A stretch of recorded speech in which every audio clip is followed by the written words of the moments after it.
Hoy vamos a tener el gusto de tener la conferencia magistral. Tenemos el gusto de tener entre nosotros al doctor José Daniel Edelstein-Glaubach, nacido en Buenos Aires en 1968. José Daniel es profesor de física, investigador, escritor y divulgador científico. Ejerce como profesor de física teórica en la Universidad de Santiago de Compostela y como investigador en el Instituto Gallego de Física de Altas Energías.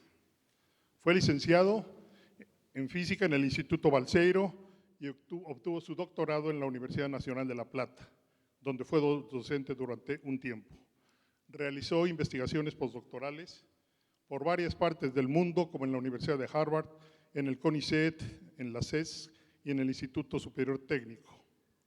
Actualmente, José es profesor en el Departamento de Física de Partículas de la Universidad de Santiago de Compostela y participa en diferentes proyectos que lo vinculan a los más prestigiosos centros de investigación en todo el mundo. Sus trabajos están relacionados en campos como la teoría de cuerdas y con los fundamentos de las teorías de gravedad cuántica, que tratan de unir la mecánica cuántica y la teoría de la relatividad. Su tarea científica le ha llevado a conocer científicos como Stephen Hawking. John Edelstein escribió el prólogo del libro de Stephen Hawking, Breve Historia del Tiempo, en la versión en español. Pues hoy tenemos el gusto de tener entre nosotros a José, que nos hará presentación de una de tantas conferencias que tiene preparadas. Es un gusto tenerte aquí, José. Gracias.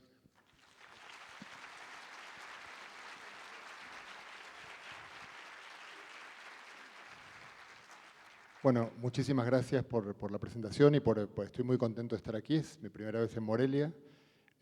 Y bueno, además es un privilegio poder hablar delante en una charla plenaria del Congreso Nacional de Física de México. Yo estuve alguna vez hace 15 años, justamente poco después de que Hawking visitó Santiago, la semana siguiente, para ser más precisos, en una reunión de la División de Partículas y Campos en San Carlos. Esa fue mi primera vez en México y espero que esta no sea la última. Bueno, yo les quiero contar la charla de hoy. Parte de algo que me pasó el 14 de marzo de 2018, que fue el día que murió Stephen Hawking. Y me pasó que, como él había estado en Santiago de Compostela, que es la capital de Galicia, durante una semana, como les voy a contar al final, les anticipo antes de lo que les estaba por decir ahora. La primera 3/4 de la charla van a ser tratar de explicarles por qué Hawking es un físico enorme. Y el último cuarto de la charla va a ser contarles un poquitito de su visita a Santiago de Compostela, que yo creo que les va a gustar, porque son un poco más hablar del personaje, de la persona, del ser humano detrás del personaje, de hecho.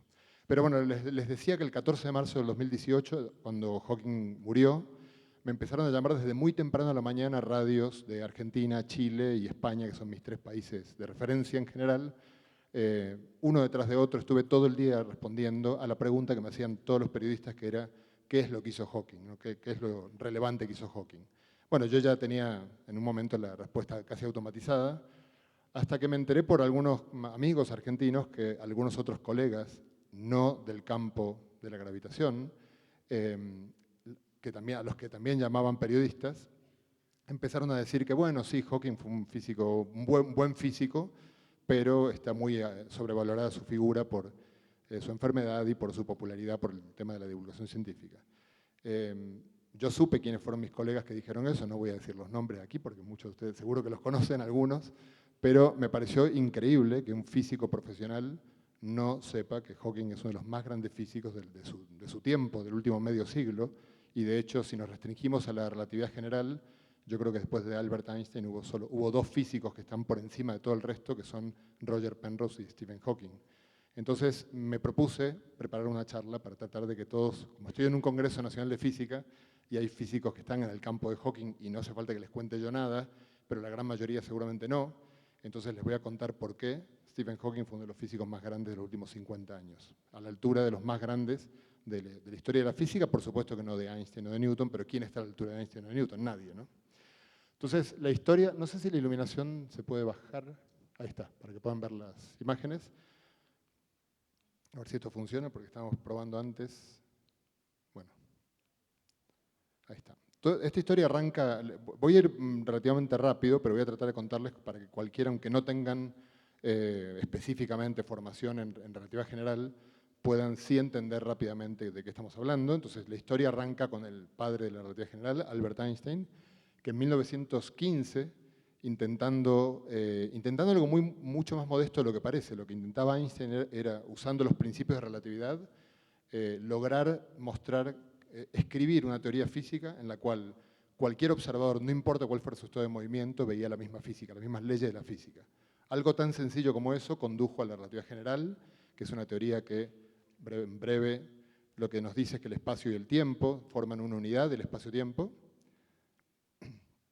que este espacio-tiempo se curva por la presencia de la masa o la energía, ¿no? que para Einstein son equivalentes. Por ejemplo, en el caso de la Tierra orbitando el Sol deforma el espacio-tiempo más que la Tierra, porque tiene mayor densidad, mayor masa, y la Tierra también deforma, por supuesto, el espacio-tiempo, pero se mueve en un espacio-tiempo curvo y, por lo tanto, describe una trayectoria que en realidad en el fondo no es más que una línea recta, pero una línea recta en un territorio que está curvado, ¿no? Entonces, por eso la elipse, la órbita elíptica de la Tierra, no es fruto, como diría Newton, de la fuerza de atracción del Sol, sino de que el terreno por el que se mueve, que es este espacio-tiempo curvo, tiene surcos por los cuales uno se mueve. Esta idea es una idea que uno podría salir a celebrar con unos tequilas, pero se convierte en una ley física cuando uno escribe una ecuación. Y las ecuaciones de Einstein, lo que llamamos las ecuaciones de Einstein, son, en mi modesta opinión, la obra cumbre del pensamiento humano, en particular porque, bueno, el propio Einstein yo creo que se vería sorprendido a día de hoy si supiera que estas ecuaciones permiten explicar satisfactoriamente la historia del universo desde que tenía una trillonésima de segundo hasta el día de hoy.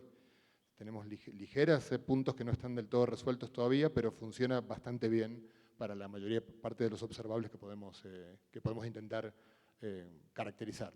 En esta ecuación tienen de uno de los lados, el lado izquierdo, la curvatura del espacio-tiempo. Esto cualquiera que sepa algo de matemática y geometría diferencial, en realidad, sabe que esto es algo que Riemann inventó en el siglo XIX y que es una forma de caracterizar cómo se curva una geometría, en este caso 3+1 dimensional y además lorentziana. O sea, recuerden que el tiempo, es importante el hecho de que el tiempo tiene el signo cambiado respecto de las coordenadas espaciales y eso hace que el tiempo no sea igual que las coordenadas espaciales, ¿no? Yo puedo ir y volver en el espacio, pero no en el tiempo. Y del lado derecho tengo el tensor de energía-impulso, que tiene todo el contenido material del universo. Entonces, una forma bonita de leer esta ecuación es que el contenido material del universo curva el espacio-tiempo según esta ecuación, y la materia se mueve según la curvatura, también según esta ecuación. Esta última parte es un poco mentirosa porque hay una ecuación adicional, que es el de las geodésicas, que es la que indica cómo se mueve la materia. Bueno, cuando se formuló esta ecuación, una de las cosas, quiero ponerlos rápidamente en contexto de dónde Hawking entró en esta historia. Entonces déjenme empezar por hace exactamente un siglo, de hecho el 5 de octubre de 1923, o sea, hace un siglo y 5 días, Hubble observó una noche que en la nebulosa de Andrómeda había una cefeida variable. Se dio cuenta de que era una cefeida variable con el correr de los días y con eso pudo caracterizar la distancia de Andrómeda y darse cuenta de que Andrómeda estaba fuera de la Vía Láctea, lo cual fue un resultado muy sorprendente que mostraba que el universo tenía más galaxias. Inmediatamente, por supuesto, caracterizó muchas otras galaxias y se puso a medir el espectro de la luz que venía de ellas. Por supuesto que las galaxias son sobre todo hidrógeno. Entonces, descomponiendo la línea del hidrógeno, que acá las marqué como referencia para que ustedes la puedan ver, lo que observó es que las galaxias, cuanto más lejos estaban, más corrido al rojo estaba todas las líneas del hidrógeno, en particular la línea de 656,5 nanómetros, ¿sí? Entonces, concluyó que las galaxias, además la relación era lineal, cuanto más lejos, digamos, el doble de distancia, el doble de corrimiento al rojo, y Hubble se dio cuenta de que se podía explicar el comportamiento de todas las galaxias con una ley muy, muy sencilla, que era la de pensar que estas galaxias, que el universo, se imagina que están en un globo, y el globo empieza a inflarse, se respeta esa ley, justamente, que se mantiene la proporcionalidad de la distancia con la velocidad de alejamiento, y la velocidad de alejamiento vía efecto Doppler explica el corrimiento al rojo. En realidad se había dado cuenta de esto antes que él Georges Lemaitre, un par de años antes. Lo que pasa es que Lemaitre lo publicó en una revista en francés y no se había enterado Hubble ni la mayor parte de la comunidad científica. Así que hoy se lo conoce como la ley de Hubble-Lemaitre o de Lemaitre-Hubble, como quieran considerarlo. El punto es que Lemaitre fue el que se dio cuenta. Lemaitre sí que tuvo además una idea genial, muy sencilla pero genial, y es el hecho de imaginar que si el universo está en expansión, si miro la película para atrás, lo que voy a tener es un universo que cada vez es más pequeño, y si nada lo impide, y no conocemos ninguna ley de la física que lo impida, en algún momento tendrá el tamaño de un átomo, presumiblemente. Entonces fue Lemaitre el primero que conjeturó la idea del Big Bang, la idea de que el universo surge en un punto y empieza a expandirse a partir de allí. Podemos pasar a la siguiente. Ok, acá tienen una representación de ese, no necesariamente tiene que ser un globo, yo le dibujé un globo, pero simplemente con que haya algo que se expande, alcanza para que se cumpla la ley de Hubble. Entonces aquí tienen una imagen en la cual el tiempo va para arriba y el universo, bueno, este sería el universo hoy, este sería el universo hace no sé, 1000 millones de años, y yendo para abajo voy hacia atrás en el tiempo. Y una de las cosas que uno puede inmediatamente darse cuenta, que se dio cuenta Lemaitre, es que toda la materia conocida, cuando la comprimimos, se calienta. Por lo tanto, tenemos un eje inverso al del tiempo, que es la temperatura. El universo cada vez es más caliente hacia el pasado. Y por lo tanto, digamos, una forma de poner a prueba esta idea, porque convertir esto en una teoría, es la siguiente. Si yo me imagino nuevamente viajando para atrás en el tiempo, o sea, elevando la temperatura progresivamente, sabemos que en algún momento la temperatura, la constante de Boltzmann por la temperatura, va a ser suficiente para romper primero los electrones del átomo, luego romper el núcleo y luego romper los nucleones. Por lo tanto, en algún momento en el pasado, el universo debió haber estado en un estado en el cual quarks y gluones y electrones y fotones estaban en una gran sopa, y luego de ahí hacia el futuro lo que tengo es una historia de enfriamiento que puedo intentar constatar viendo cómo se formaron, por ejemplo, los núcleos atómicos. Eso se dio cuenta Lemaitre muy tempranamente, pero no fue él el que lo resolvió, sino principalmente fue George Gamow en la década del 40, bueno, y poniendo números, por supuesto, y las ecuaciones de la física, no les voy a contar todos los detalles, pero uno puede ver más o menos a qué temperatura debería empezar a forjarse los núcleos atómicos, y uno puede luego, usando la ecuación de Einstein, ver a qué tiempo corresponde esto, y concluir que al segundo más o menos de vida del universo se formaron los núcleos atómicos. Luego, cuando uno continúa enfriando el universo, bueno, un primer comentario. Uno podría pensar, las temperaturas son altísimas, y si ustedes no son físicos de altas energías, podrían pensar, uy, es una física desconocida para nosotros, pero aquí les puse como referencia las energías de los distintos aceleradores que tenemos construidos los seres humanos, y desde hace más de 70 años que exploramos física a estas energías. Por lo tanto, muy por el contrario de lo que uno podría pensar, la física a estas altísimas energías es recontra conocida, es muy familiar. Es casi lo más familiar que tiene para cualquier experto en física de partículas. Por lo tanto, todo lo que sabemos de física de altas energías se aplica para entender cómo el universo empezó a enfriarse, hasta que en algún momento se enfrió lo suficiente para que se neutralicen los átomos, la luz puede escapar y venga hacia nosotros el fondo, la luz primigenia del fondo cósmico de microondas. Pero vamos para atrás un poco en el tiempo, porque volvamos un poco a la carrera de Hawking. Cuando Hawking estaba haciendo el doctorado, no existía todavía la constatación del Big Bang, no existía, desde luego. Sí que existía la idea de que tenía que haber un fondo de radiación, de cuando la luz pudo escapar. Gamow estaba calculando ese fondo de radiación y ocurrió algo muy insólito, que es una buena lección de modestia para los físicos, y es que Gamow estaba en eso cuando llegaron noticias de que dos señores en el pub de Eagle de Cambridge anunciaron la estructura del ADN, ¿no? Watson y Crick, y entonces Gamow dijo, yo que soy un genio, tengo que trabajar, por supuesto, en lo más importante que hay ahora sobre la mesa, que es la estructura del ADN. Entonces abandonó, él estaba a punto de calcular correctamente la temperatura del fondo cósmico de microondas y se dedicó a la biología por un tiempo sin producir ningún resultado muy llamativo y perdiéndose la posibilidad de ser él el que calculara mucho antes de que se observara el fondo cósmico de microondas.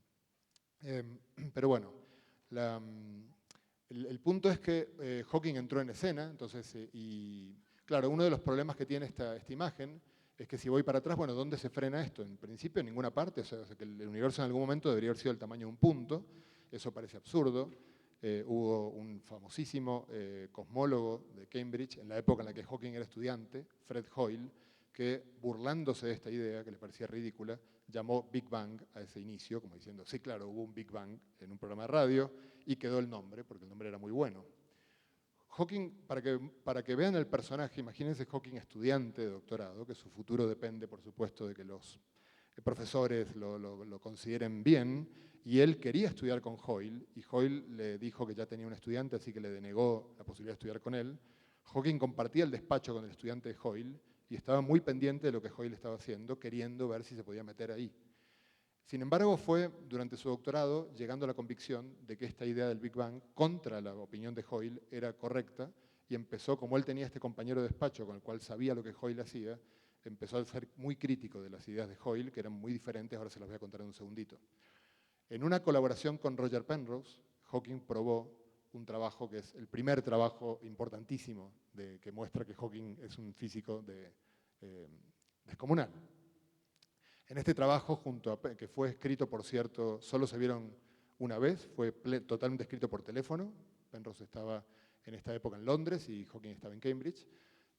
Lo que hicieron fue demostrar que si uno toma la relatividad general, las ecuaciones que estaban antes en el tren, uno puede demostrar matemáticamente que si el contenido energético del universo es el que conocemos, o sea, materia con energía positiva, con masa positiva, o sea, no hay ninguna cosa muy extravagante dando vueltas por ahí, entonces, inexorablemente, hay una singularidad en el pasado, o sea, el Big Bang, la que aquí llamé Big Bang, e inexorablemente hay singularidades en el futuro, que son las que están en el centro de los agujeros negros. Esto se lo podría presentar como una demostración matemática de que si las ecuaciones de Einstein son correctas, el Big Bang debió ocurrir, no es optativo, debió ocurrir. Sin embargo, como seguro que hay físicos de altas energías por aquí, debo por lo menos aclarar para que no se enojen conmigo, que la forma en la que interpretamos hoy el resultado de Penrose y de Hawking, en realidad, es que la relatividad general deja de valer en algún momento cerquita del origen o cerca de la singularidad de los agujeros negros. ¿Por qué? Porque la curvatura se hace infinita y no creemos que la ecuación de Einstein sea correcta cuando la curvatura es muy grande. Sin embargo, digamos, lo más cercano a una demostración, bueno, la demostración matemática de que la relatividad general no me permite elegir, sino que el universo tuvo que haber tenido un origen como el que Hoyle llamó Big Bang, es obra de Hawking y Penrose.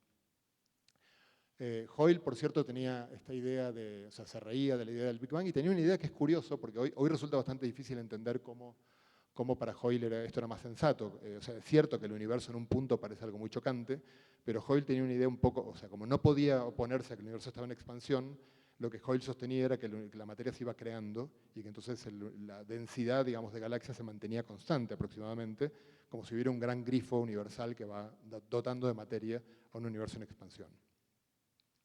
En la década del 60, en el 64, de manera accidental, no les voy a contar mucho de esto porque seguro conocen la historia y no tengo mucho tiempo, Penzias y Wilson, intentando hacer un experimento de telecomunicaciones que no tenían nada que ver con lo que les estoy contando, descubrieron accidentalmente el fondo cósmico de microondas, o sea, una radiación isotrópica en todas las direcciones del cielo, idéntica y correspondiente a microondas. O sea, fíjense, esta es la antena con la cual lo detectaron en las afueras de Princeton. Y si quieren más o menos cómo lucía esa radiación, esta es una imagen de la esfera celeste, digamos el cielo nocturno, ¿no? Tenemos la Vía Láctea en el Ecuador, las nubes de Magallanes y bueno, el resto de las galaxias están muy pequeñitas y no se ven.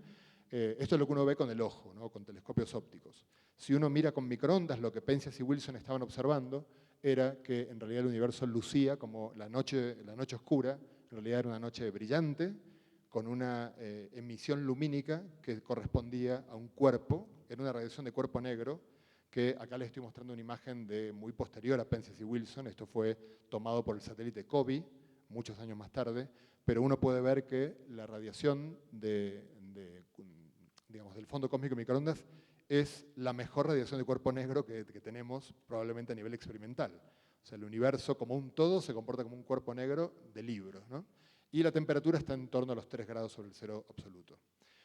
Hawking, entonces en esta primera, simplemente quiero mencionar, como voy a volver sistemáticamente a Hawking porque de él quiero hablar, piensen que él como estudiante, digamos, tuvo una contribución fundamental previa al fondo cósmico de microondas. Cuando apareció esto, imagínense que él habrá sentido reforzada su posición, pero era difícil estar en una universidad en la cual el gran pope de la universidad, que era Fred Hoyle, ridiculizaba esta idea por los pasillos, aunque por supuesto que después de esta observación fue muy poco lo que podía alegar. ¿Por qué la radiación es de unos 3 grados? En realidad debería ser mucho mayor, porque el átomo se forma a temperaturas mucho mayores, pero recuerden que cuando el universo se expande, la luz todo se estira, en particular también la longitud de onda, y por eso, más o menos, usando las ecuaciones de Einstein nuevamente, uno puede calcular y comprobar que desde el momento en el cual salió esta luz hasta hoy, el universo se expandió 1100 veces, y por lo tanto la luz se estiró 1100 veces. Por lo tanto, no es muy obvio lo que voy a decir ahora, pero créanme que funciona. La temperatura se redujo 1100 veces, y entonces de la temperatura a la cual se forman la mayoría de los átomos de hidrógeno neutros, si uno la divide por 1100, da más o menos 3 grados. Ese era un cálculo que de hecho estaban intentando hacer para predecir esto. Bueno, ahí tienen el espectro, por si no lo recuerdan. Y ahí tienen el cambio, la división por 1100 que lleva a la luz primigenia que fue emitida a 3000 grados y por lo tanto sería visible, sería rojiza, o sea, el cielo nocturno debería ser rojizo porque lo más lejos que vemos es la luz más antigua y la luz más antigua era rojiza, pero mientras viajó hacia nuestros ojos se estiró 1100 veces y se convirtió en microondas. Bueno, cuando surge ante esta observación de Penzias y Wilson, muchos años más tarde, varios físicos se dieron cuenta que había un problema con esto. Y era que cómo se podía explicar cuando uno pone los números, uno observa que, por ejemplo, digamos, uno puede hacer el siguiente ejercicio, calcular el radio del universo, según las ecuaciones de Einstein, con el tiempo de vida que tiene el universo, y entonces es un ejercicio muy, muy sencillo comprobar que si uno extiende el brazo, abre la mano, la distancia entre el pulgar y el dedo meñique, proyectada en el fondo de los cielos, es más de 14.000 millones de años luz. Y por lo tanto, cualquier punto que esté a la izquierda de mi pulgar o a la derecha de mi meñique nunca pudo haber estado en contacto causal, y por lo tanto, ¿cómo puede ser que la radiación cósmica de fondo sea tan homogénea como les mostré yo antes? No debería ser posible. Acá ven un caso extremo, o sea, en una dirección del cielo y en la dirección antipodal, la distancia es muchísimo mayor que 14.000 millones de años luz, por lo tanto es inexplicable que esos dos puntos estén en equilibrio térmico. ¿Qué fue lo que produjo esa homogeneización?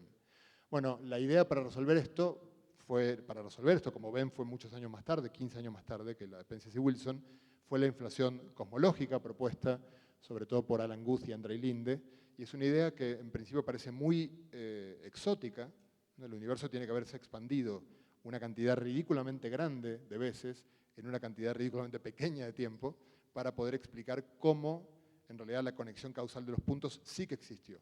Solamente que se produjo esta expansión acelerada que hace que nos parezca ahora que esos puntos nunca estuvieron en contacto causal.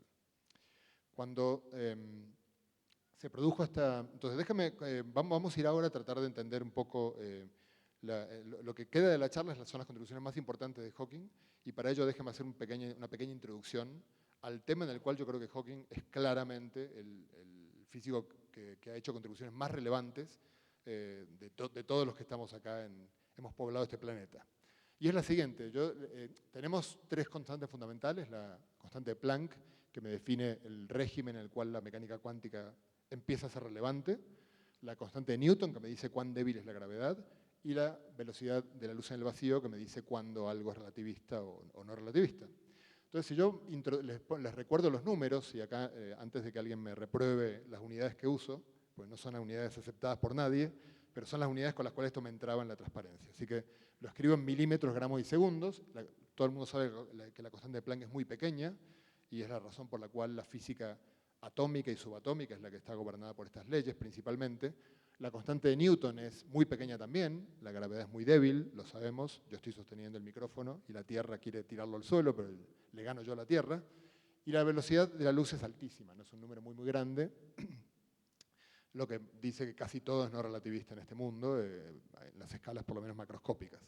Ahora, uno puede preguntarse qué es lo que pasa cuando tengo algo rápido y pequeño, como las partículas elementales, y para ello tenemos que juntar estos dos vértices, y eso lo hace la teoría cuántica de campos, de manera muy sólida, digamos, y me da el modelo de partículas que a día de hoy funciona demasiado bien, diría. O sea, creo que todos los físicos que estamos, como yo, en un departamento de partículas, queremos ver alguna grieta en el modelo estándar, porque sabemos que tiene que haberla para poder saber cómo era la física a una más altas energías, pero no nos cuesta encontrarla. Lo único que ha hecho la leche es esta ahora, bueno, ha hecho muchas cosas, pero lo más importante que ha hecho fue encontrar a Higgs, que estaba por ahí escondido. Cuando yo quiero hacer compatible la gravedad con la relatividad especial, tengo, bueno, eso es lo que hizo Einstein en el 1915, tengo la relatividad general, que funciona fantásticamente bien. Ahora, la gran pregunta es qué pasa cuando yo quiero entender, digamos, que cuando tengo algo pequeño, masivo y relativista, y uno podrá decir, bueno, por definición, si es pequeño no es muy masivo, porque lo pequeño no suele albergar mucha masa. Bueno, más o menos es cierto casi siempre, pero no siempre, ¿no? Porque un agujero negro astrofísico es una estrella que colapsa y las ecuaciones lo que nos dicen es que la estrella acaba toda en el centro al cabo de un tiempo, un día o algo así. Por lo tanto, tengo toda la masa de la estrella en un punto o en una región muy pequeña, si quieren. Y el universo, cuando en el pasado claramente todo el universo estuvo en una región muy pequeña del espacio, por lo tanto son dos situaciones en las cuales claramente necesitamos entender qué hay aquí adentro. Seguramente saben que lo que tenemos que hacer es tener una teoría cuántica de la gravedad, en principio. Saben que, como en la presentación que me hicieron, yo trabajo en teoría de cuerdas, que es una de las propuestas para esto, pero hoy no les voy a hablar de teoría de cuerdas, que es algo especulativo y que tiene sus pros y sus contras y sus detractores y sus auspiciadores, sino les quiero contar de la contribución justamente más con los pies sobre la tierra, digamos, sobre este problema, y que fue hecha por justamente Stephen Hawking, que lo que hizo esencialmente, y les voy a contar ahora en detalle, fue tomar la teoría cuántica de campos, que es algo bien, como les digo, es bien conocido, de hecho, si me permiten, y puedo defender lo que voy a decir ahora, es la teoría no física, sino científica más precisa que tenemos los seres humanos, con resultados con 10 órdenes de magnitud en los cuales coincide el experimento con el cálculo. No creo que haya ninguna disciplina que se le acerque, ni siquiera en 5, o sea, no creo que nadie llegue a 5 órdenes de magnitud. La teoría cuántica de campos es capaz de tener esos éxitos. Entonces Hawking tomó una teoría muy comprobada, muy constatada, y lo que hizo fue intentar llevarla hacia el lado de la gravedad. Es decir, tomar la teoría cuántica de campos, montarse un laboratorio mental, como le gustaría al tío Albert, cerca de un lugar en el cual la gravedad es intensa, y ver qué le pasa a la teoría cuántica de campos cuando lo pongo en un espacio-tiempo curvo en algún lugar en el que la gravedad es intensa. Pero lo hizo en un lugar en el que la gravedad es intensa, pero no demasiado intensa, justamente para evitar la necesidad de cuantizar la gravedad, que es un gran problema que todavía no sabemos cómo hacer. Entonces, vamos a ver las cosas que Hawking logró de esta manera. Lo primero, un primer comentario es cuando uno dice, bueno, cuando quiero ver la teoría cuántica de campos en un contexto gravitacional y ver efectos que, digamos, ver en qué momento un sistema gravitacional es suficientemente pequeño para que sea relevante lo que Hawking hace, o para que sea relevante, mejor dicho, una teoría cuántica de la gravedad. Bueno, creo que todos han escuchado hablar de la longitud de Planck. Es la única longitud que uno puede construir con H, G y C, con esta combinación, es la única posible, y da este número muy pequeñito, que para darles una idea es 15 órdenes de magnitud más pequeño que la escala de longitud que el LHC explora. Estamos hablando de que la gravedad cuántica puede que solamente muestre sus efectos 15 órdenes de magnitud por debajo de donde podemos llegar hoy con los aceleradores más potentes que tenemos. Por lo tanto, podría parecer que nunca lo lograremos o que está muy lejos de las posibilidades observacionales, pero vamos a ver que Hawking, a pesar de estas dificultades, logró hacer predicciones muy, muy precisas. ¿En qué circunstancias esto es relevante? Ya lo dije, para explicar el Big Bang o para explicar los agujeros negros. Entonces vamos a empezar por el Big Bang. Entonces en el Big Bang, lo primero, y quiero también enfatizar el carácter de Hawking, que yo creo que muchos de ustedes lo llegaron a conocer o lo llegaron a ver en acción. Hawking era, por supuesto que era una persona con una personalidad arrolladora y que si se iba a buscar un rival para discutir, no iba a ser Fred Hoyle, que cuando él era joven le parecía un enorme físico, sino iba a buscar enfrentar al mismísimo creador, ¿no? Entonces Hawking, que era un ateo convencido, se propuso algo tan improbable como demostrar que el universo puede haberse creado a sí mismo, o sea, que el Big Bang pudo haber ocurrido sin necesidad de que nadie le dé on a ninguna tecla. Ese fue uno de los, como se imaginarán, es un problema físico muy complejo, entonces vamos a ver cómo Hawking lidió con él. Entonces, para lidiar con él, lo que hizo fue, básicamente, partir en mecánica cuántica del integral de caminos. En realidad, la integral de caminos de Feynman tiene un correlato en teoría cuántica de campos, que es la integral funcional en teoría cuántica de campos. Es algo muy, muy conocido y que se usa para calcular propiedades de partículas y funciona muy bien.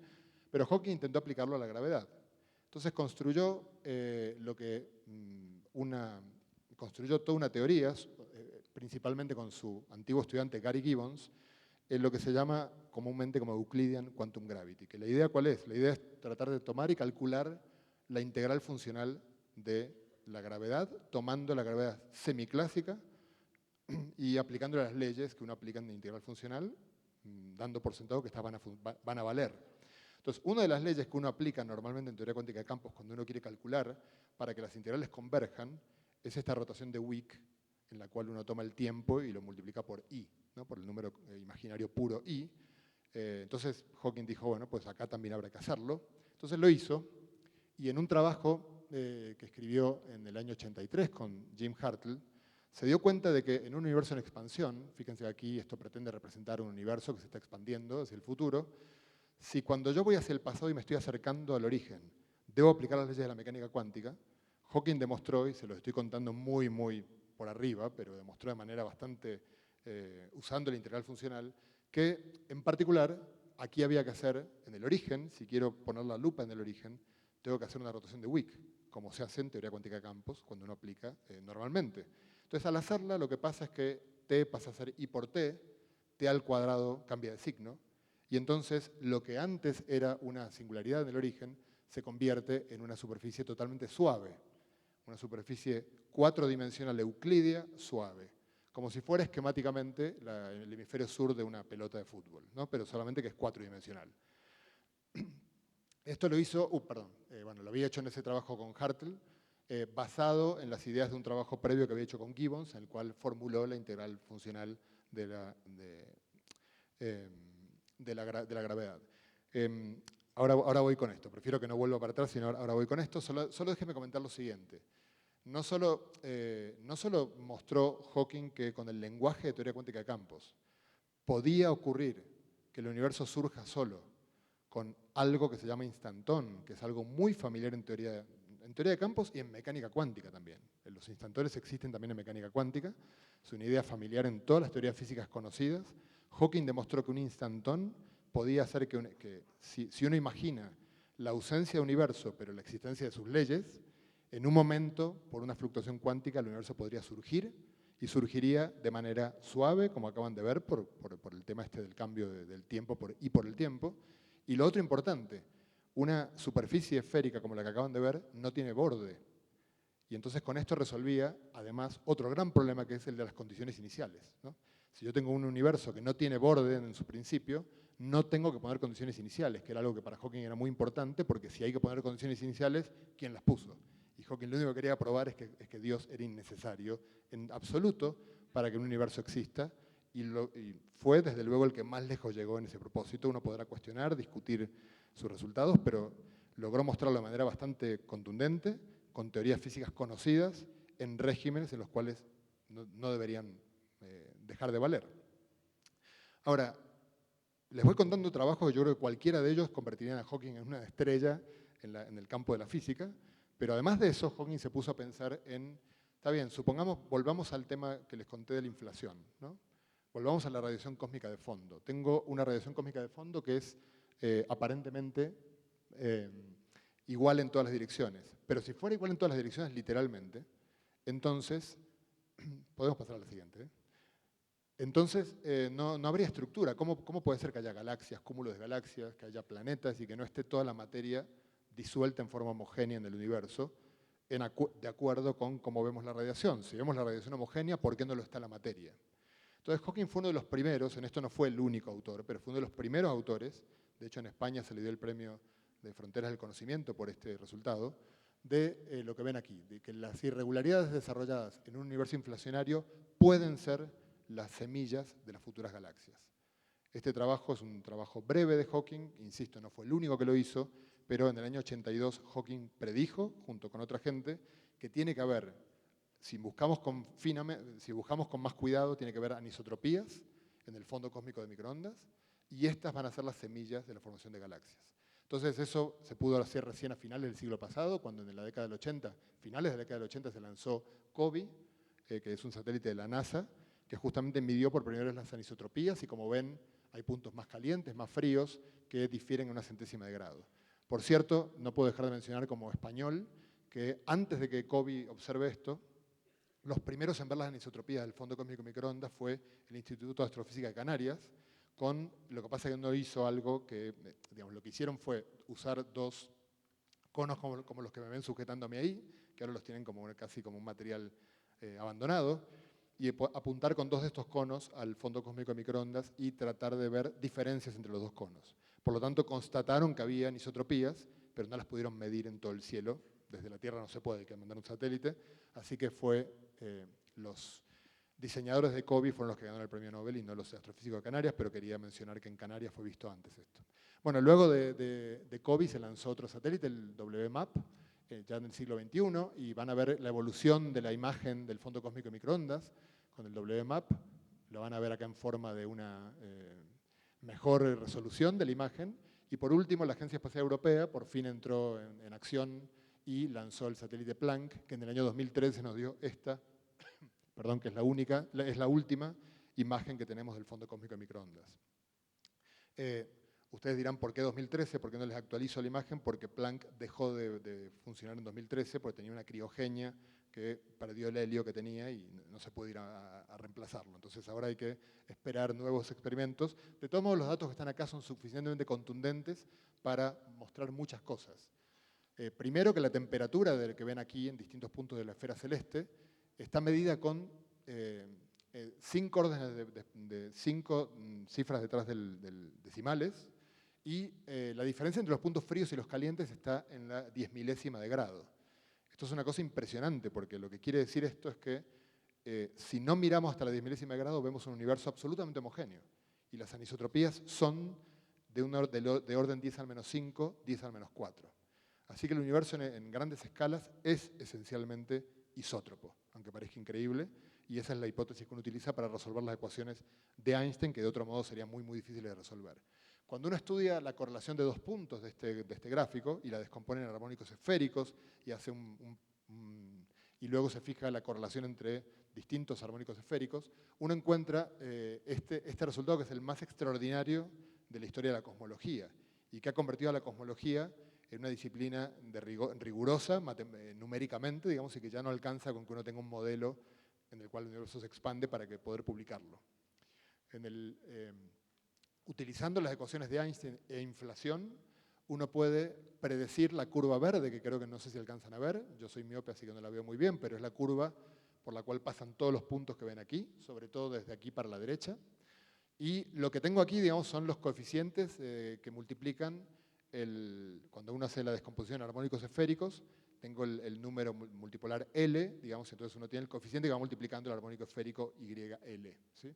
Entonces, bueno, acá tienen todos los coeficientes, cuadran increíblemente bien con la predicción teórica, excepto quizás en esta parte, que es la parte que corresponde a los primeros armónicos esféricos, por lo tanto a correlaciones angulares muy, muy grandes, entre extremos muy alejados del universo.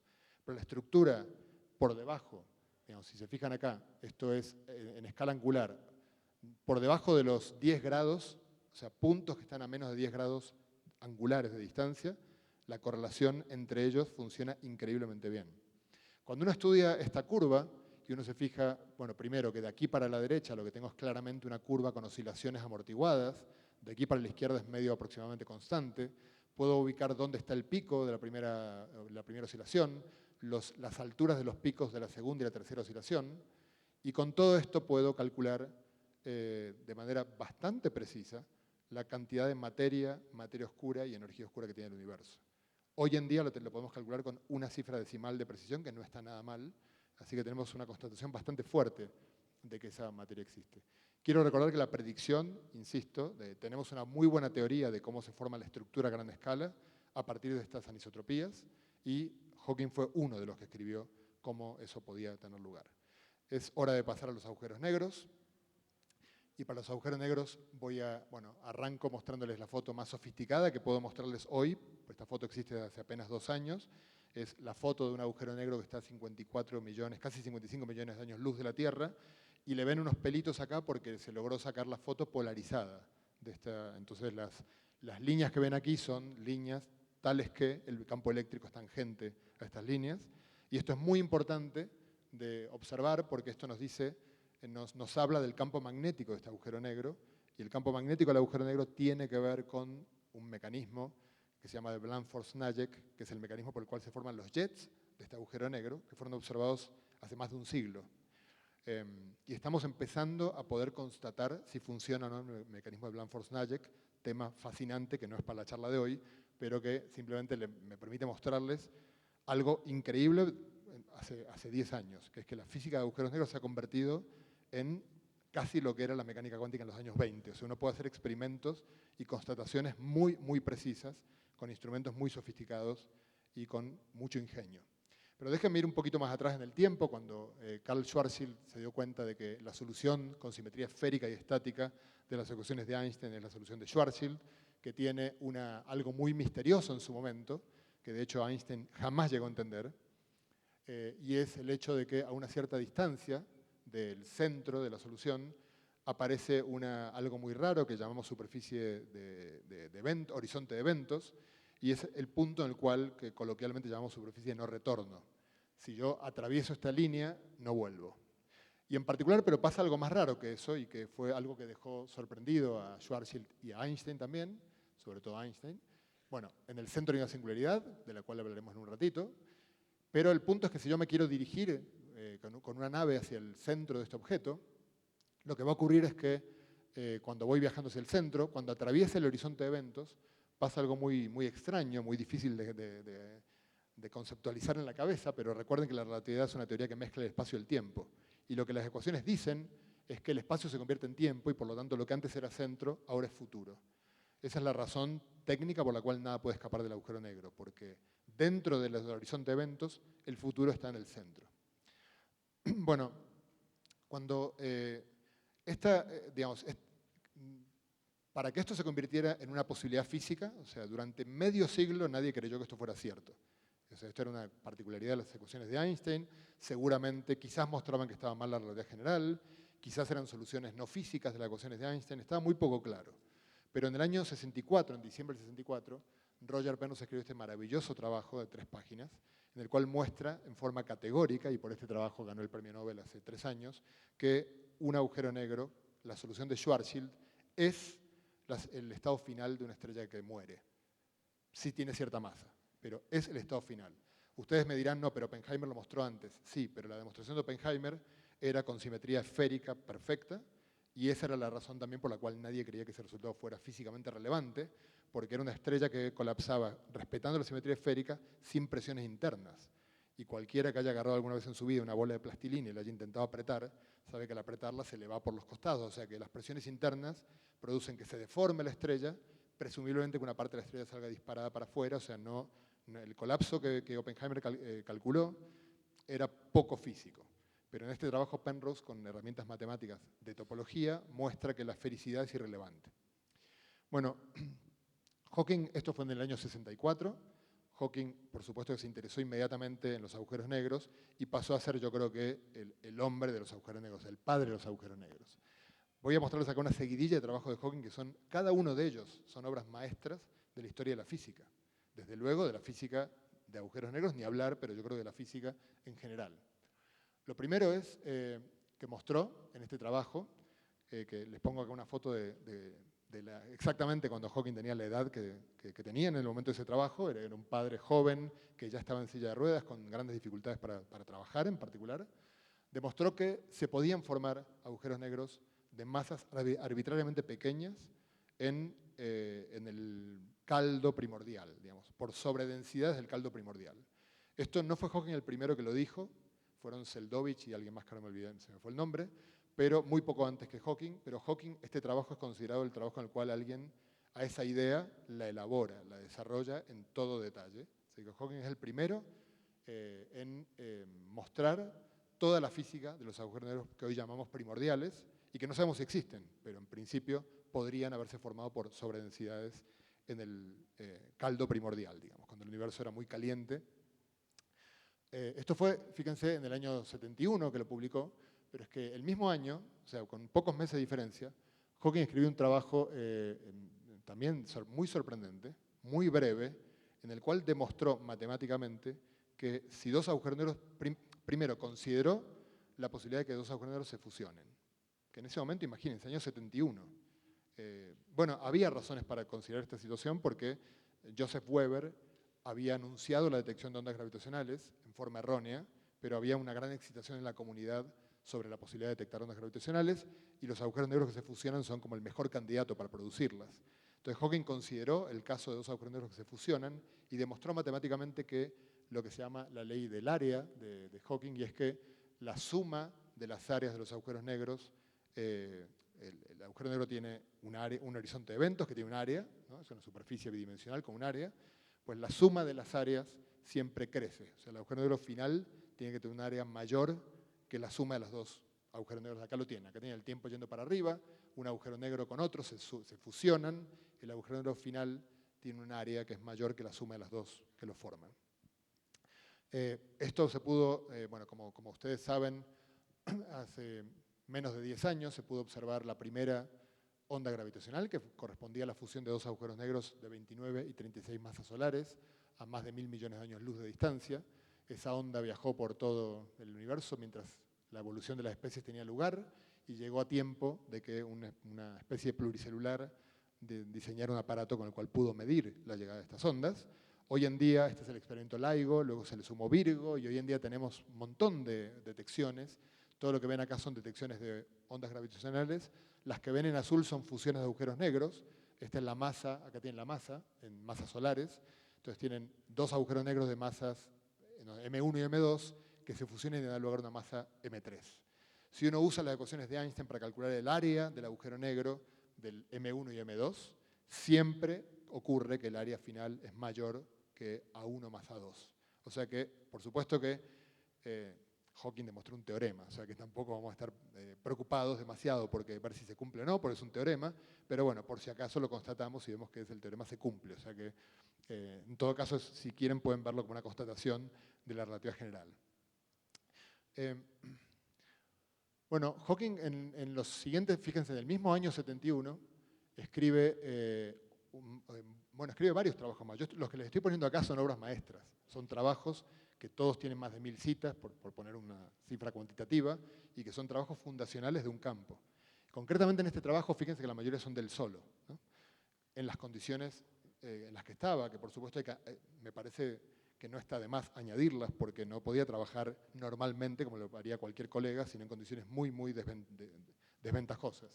En el año 71 muestra algo así como la unicidad de la solución rotante, de un agujero negro rotante, que había sido descubierta pocos años antes por Roy Kerr, la solución de Schwarzschild. Fíjense si serán difíciles las ecuaciones de Einstein, que durante 50 años nadie pudo encontrar la solución rotante.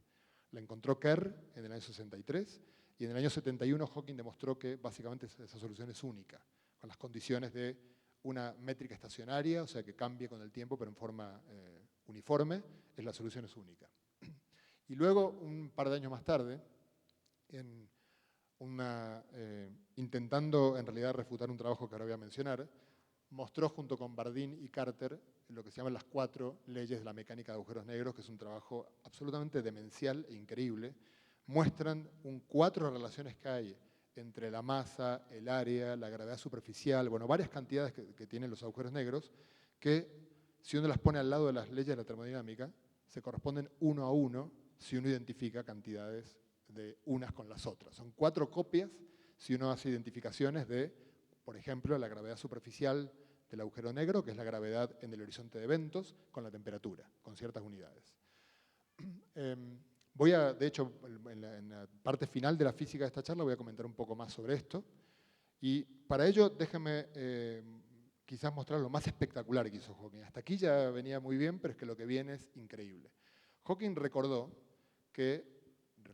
no es que recordó, sino que se dio cuenta de que uno tenía que tener en cuenta un detalle muy importante en la teoría cuántica de campos, y es el hecho de que el vacío en teoría cuántica de campos es un medio activo, ¿no? Uno tiene campos cuánticos fluctuantes que están produciendo en particular una energía de vacío, y en particular tenemos una constatación brutal de esto, que es que cuando ponemos un electrón y calculamos su momento magnético, debería dar 2, y da 2 y piquito, y ese y piquito es lo que se llama el momento magnético anómalo del electrón, que es el resultado de que el electrón no vive. Si el electrón viviera en un vacío clásico, en el que no interactuara con nadie, su momento magnético no sería 2.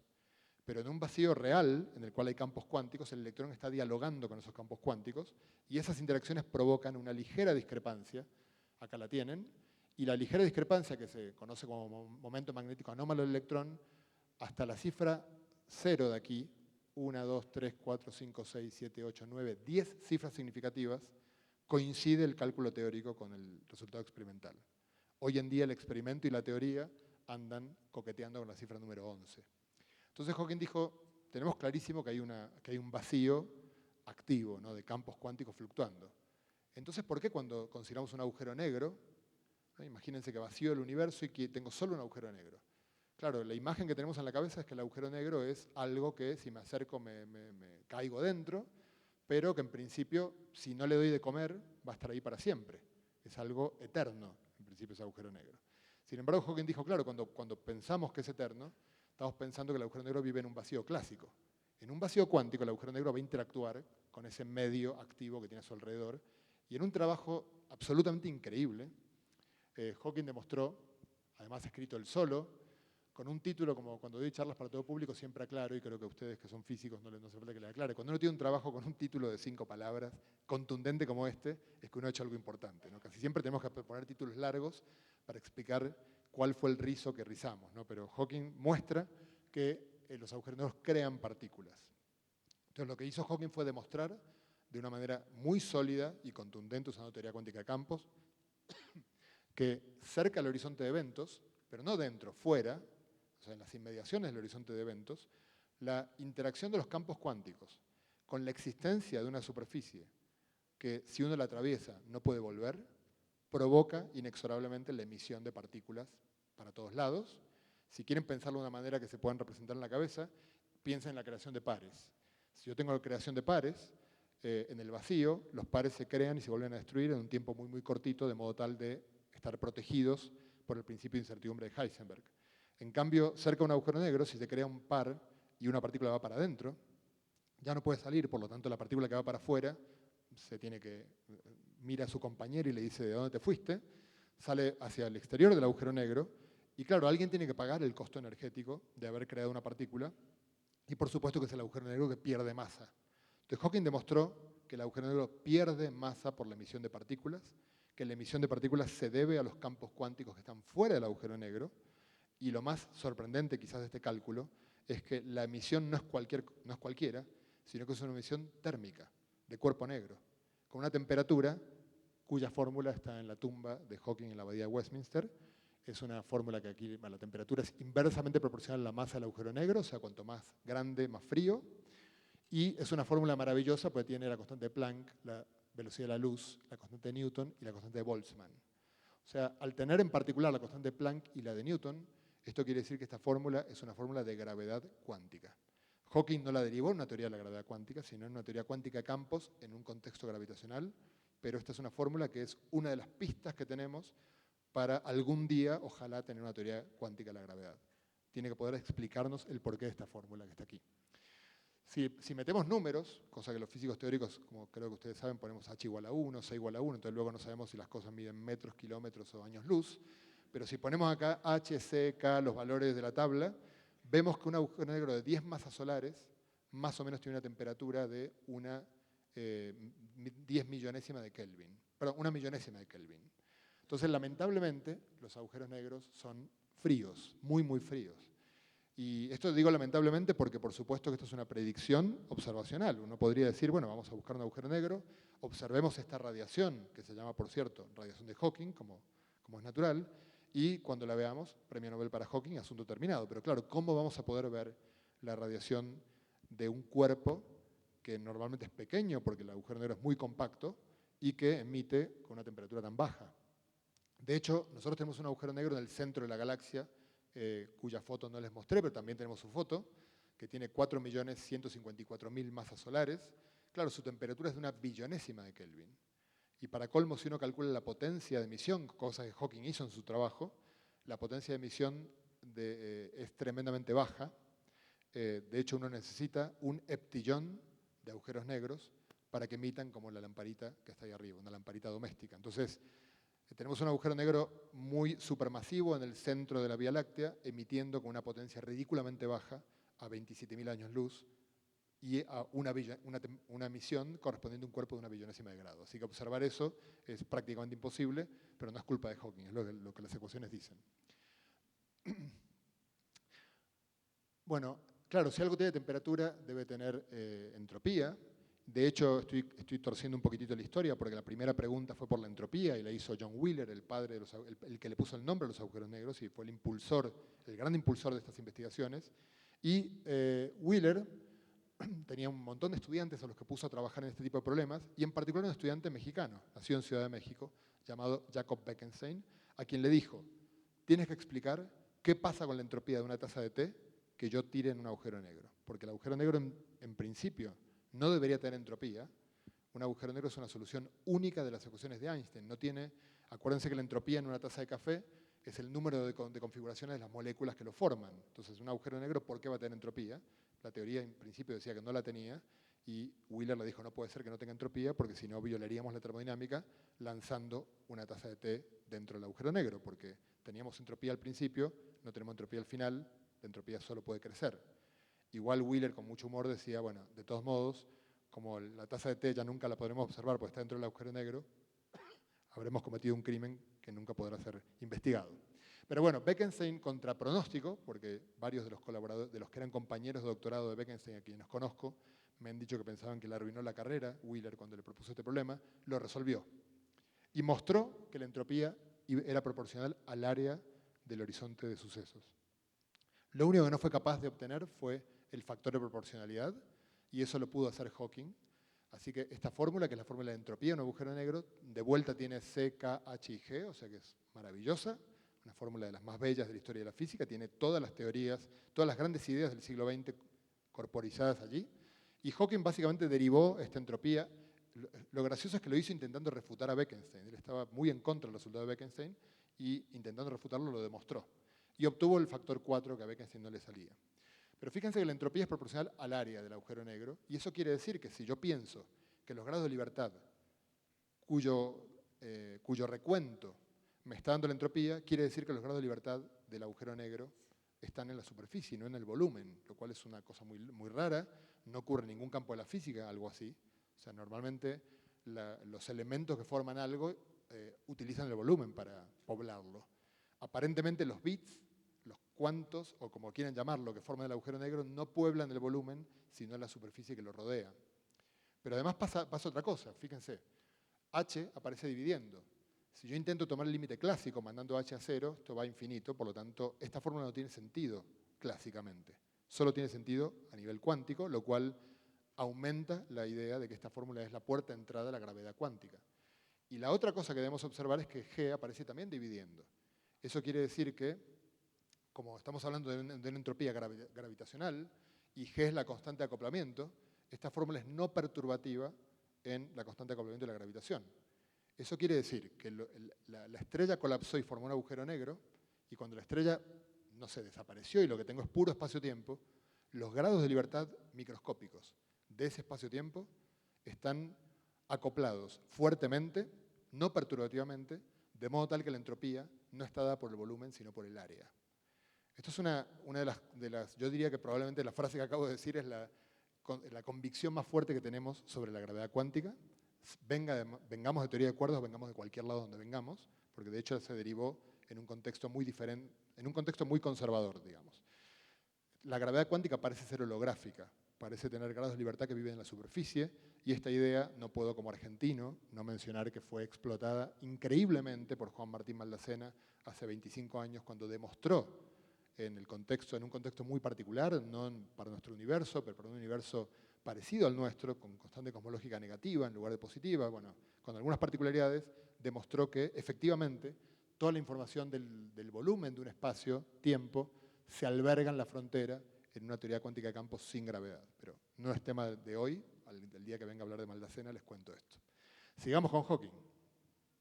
Hawking escribió, por si fuera poco, después de mostrar que un agujero negro no es negro, sino que emite, se evapora, y si no le damos de comer se evapora y desaparece. Y es más, uno puede calcular la temperatura, con la fórmula de la temperatura que tenían antes, uno puede concluir que un agujero negro del tamaño del coronavirus sería blanco, ópticamente blanco. Lo veríamos blanco como vemos el disco solar blanco. Es una cosa absolutamente demencial. Hawking, por cierto, también demostró que esta evaporación acaba en forma explosiva. El calor específico tiene signo es negativo, así que empieza el agujero negro a evaporarse y calentarse, y el proceso es explosivo y acaba en una gran explosión. De hecho, se ha intentado observar, se ven ráfagas de rayos gamma en el cielo nocturno y se los utiliza todo lo que se ve para tratar de poner cotas a si alguno de los rayos gamma que estamos viendo es el del estadio final de una evaporación de un agujero negro. Bueno, Hawking escribió poco tiempo después, quizás su trabajo más profundo y que ha tenido a mal traer a la comunidad de físicos teóricos los últimos 50 años, que es este trabajo que también tiene un título espectacular, ¿no? Ruptura de la predictibilidad en el colapso gravitacional. Y acá Hawking muestra, quizás la forma más clara que tenemos de ver por qué la gravedad y la cuántica se llevan mal. Entonces, veamos el argumento de Hawking. Bueno, básicamente el argumento de Hawking es, si quieren verlo rápidamente, es que yo puedo formar en principio un agujero negro con un estado puro y luego, cuando se evapora, el estado al evaporarse, como se evapora térmicamente, toda la radiación de Hawking forma un estado mezcla. Y eso viola la unitariedad de la mecánica cuántica, porque un estado puro no puede dar lugar a un estado mezcla vía operadores unitarios, digamos. Entonces, Hawking muestra que si la mecánica cuántica es correcta, si ocurre lo que él está diciendo, la mecánica cuántica es incorrecta, a menos que haya algo que salve las papas por algún motivo. Hawking, por supuesto que en su momento apostó porque la mecánica cuántica se rompía y que esta era la primera vez que se veía que la mecánica cuántica no es una teoría unitaria y por lo tanto tiene que corregirse, y apostó con todo el mundo, como le gustaba hacer, que el resultado era correcto. En particular apostó con su estudiante Tom Page que se iba a poder probar que la mecánica cuántica se rompía en un agujero negro. En el año 2007 se consideró perdedor de la apuesta. En el año 2004 él se presentó en un congreso de relatividad general y anunció que la información se conserva, la cuántica el agujero negro es compatible con la unitariedad de la mecánica cuántica, y concedió que se había equivocado y le pagó la apuesta a Page. Como vemos, Hawking apostó $1, tampoco se jugó demasiado. Y para colmo, para que perciban el humor y la mordacidad de Hawking, si alcanzan a leer lo que escribió aquí cuando concedió la apuesta, dijo: concedo la apuesta teniendo en cuenta lo bajo que está la cotización del dólar. Como diciendo, te la pago ahora porque me cuesta menos, si no, te la pagaría más adelante. Pero ya que lo menciona Page, déjenme mostrarles, porque uno podría pensar que el problema de la información de los agujeros negros es un problema no muy claramente formulado, porque, bueno, al final, yo qué sé si esto acaba en un estado mezcla, porque el estadio final de la evaporación del agujero negro, cuando el agujero negro es muy pequeño, estoy cerca de la singularidad y debería tener una teoría cuántica de la gravedad, por lo tanto, si no la tengo, yo qué sé. Pero Page mostró en forma contundente que eso no es cierto. Y déjenme contarles el argumento porque es bellísimo. O sea, Page lo que hizo fue mostrar, dice, la fórmula de Bekenstein-Hawking me dice que la entropía del agujero negro es el área partido por 4, poniendo H, C, G y K igual a 1, no importa. Por lo tanto, cuando el agujero negro es grandote, la entropía, bueno, vale algo y luego se va evaporando y esto va disminuyendo hasta llegar a 0. No tiene por qué ser una línea recta, da un poco igual, es una curva monótonamente decreciente. En cambio, la radiación arranca siendo 0 cuando el agujero negro empieza a evaporarse y luego se evapora cada vez más, por lo tanto la radiación crece hasta que el agujero negro se evaporó y ahí saturó porque ya no hay más radiación que producir. Y entonces, como el mecanismo que produce la radiación de agujeros negros es un mecanismo de creación de pares, por lo tanto relacionado con el entrelazamiento, las dos entropías tienen que estar entrelazadas. Por lo tanto, y lo que muestra Page es que entonces cuando se llega a lo que hoy se llama el tiempo de Page, que es cuando se cruzan las dos curvas, entonces a partir de aquí pasa algo muy loco, y es que tengo una entropía de radiación mucho mayor que la entropía que puede albergar el agujero negro. Por lo tanto, es imposible que estén entrelazadas porque el agujero negro no tiene espacio para guardar tanta entropía. Entonces Page dice la curva real de la entropía de radiación, de la entropía de la radiación no puede ser la roja, sino que tiene que ser una curva que sube y luego baja. Y la propuesta de Hawking para calcular la entropía de radiación daba una curva que solamente sube, por lo tanto habría que corregirla. Podría también contarles, ha habido muchas novedades sobre esto en los últimos años, pero solo voy a comentar, lo único que me importa ahora es que este cambio de comportamiento ocurre en un momento en que el agujero negro todavía es muy grande. Por lo tanto, no es un problema, el problema de la información de los agujeros negros no es un problema de gravedad cuántica necesariamente. Es un problema que aparece cuando el agujero negro todavía es macroscópico. Ok. Bueno, Hawking, esta es la última transparencia, o sea, Hawking permaneció, como les digo, con el problema de la información tuvo loco a la comunidad de físicos teóricos hasta el día de hoy, diría, pero en particular hasta el final de su vida, y él siguió pensando en este problema hasta el final de su vida. Y siguió produciendo artículos importantes. Este es uno de los últimos que él escribió con Malcolm Perry, un colega de Cambridge, y con Andy Strominger de Harvard. Él escribió este trabajo, en el cual es un trabajo muy chocante porque se puede interpretar, y Hawking, que le encantaba provocar titulares en los periódicos que fueran escandalosos, dijo que básicamente los agujeros negros no existían. Porque él muestra en este artículo que en el horizonte de eventos hay una estructura de simetrías que permite que la información quede codificada, porque la gran pregunta es dónde va a parar la información de la materia que colapsó. Y aquí muestran que la información puede haber quedado codificada en retardos en la salida de los cuantos de radiación. Lo llaman soft hair, o sea, pelo suave, por motivos que no les voy a contar hoy. Pero bueno, solo para mostrarles que Hawking estuvo hasta el último día de su vida trabajando, digamos. Ahora, con esto termino, o sea, espero que les haya quedado claro y que estén de acuerdo conmigo, en realidad, porque puede que alguien todavía disienta conmigo, que Hawking, las contribuciones de él, solo me restringía a las que me parecen más relevantes, pero tiene decenas de papers más, igual, digamos, cuya relevancia empalidece con la de estos, pero si los comparo con mis papers, pues entonces no empalidecen tanto. Ahora les quiero contar un poco de la persona, entonces les voy a contar muy rápidamente la visita que Hawking hizo a Santiago de Compostela en 2008 y algunas cosas posteriores que ocurrieron que tienen que ver un poco con la relación que desarrollé con él, que yo creo que son lindas para que vean un poco el aspecto humano de Hawking. Para mí fue muy importante conocerlo por algo que les voy a decir en un segundito. Pero arranco mostrándoles una placa si van a Santiago de Compostela, haciendo el Camino de Santiago o no, y luego se van a Finisterre, que es donde está el antiguo fin del mundo para el Imperio Romano. Van a encontrarse que la plaza del faro de Finisterre se llama Plaza Stephen Hawking y tiene una frase que Hawking escribió cuando fue a visitar el faro. Les voy a contar en un ratito cuando se decidió poner ese nombre a la plaza.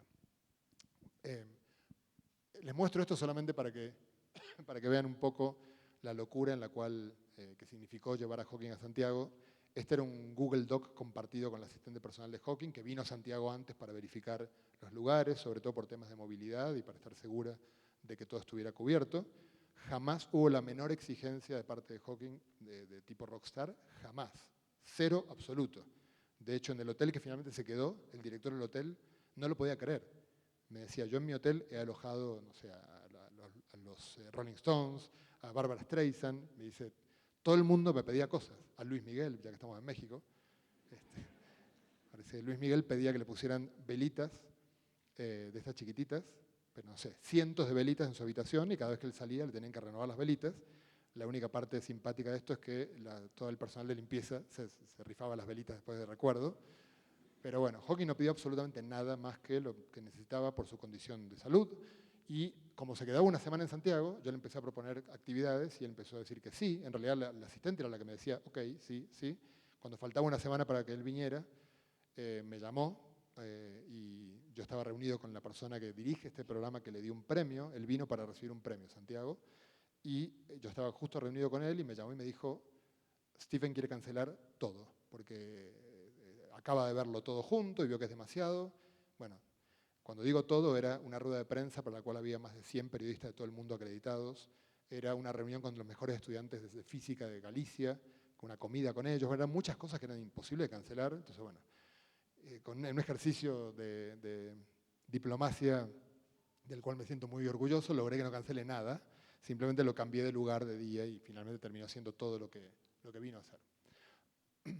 Bueno, acá lo tienen a Hawking hizo un tramito del Camino de Santiago, lo recibió el alcalde de Santiago, que en ese momento era José Sánchez Bugallo, y también para que vean un poquito el humor de Hawking. Cuando yo le avisé al asistente personal de Hawking que que estaba previsto que él llegara a la plaza del Obradoiro frente a la catedral y que, no sé cómo voy de tiempo, puede ser que me esté pasando mal, pero creo que esta parte es linda de contar. Cualquier cosa, alguien que me diga, termínale y lo termino.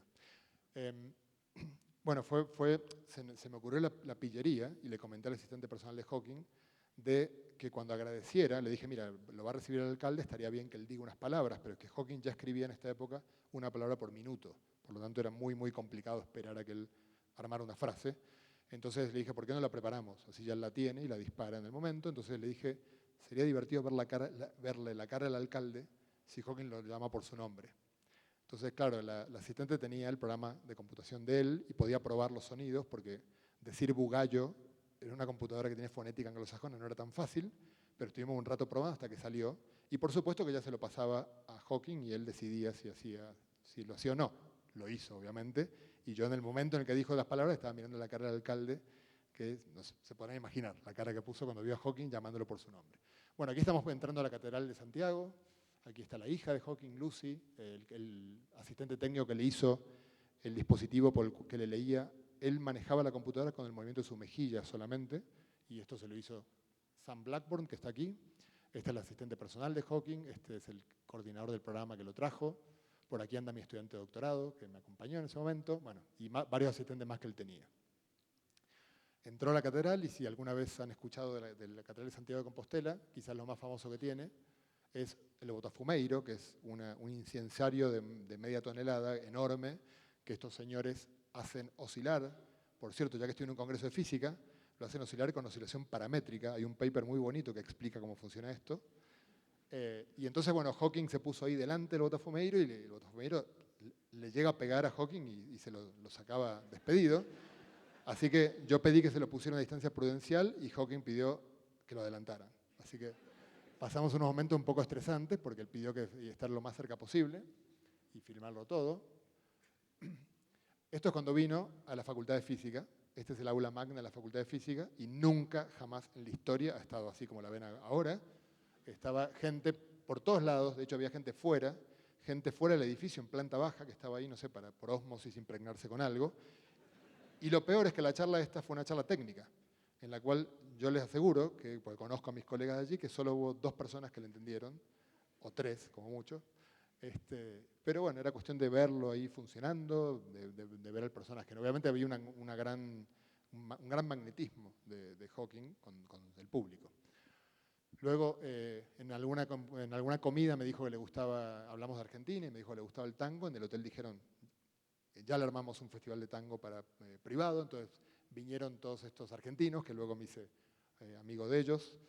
Fue muy linda la aventura. En particular, una anécdota muy divertida es que el cantante de tango, no sé si ustedes saben que el tango, la letra de los tangos, de la mayoría, son con mucho slang, ¿no? Con muchísimo slang.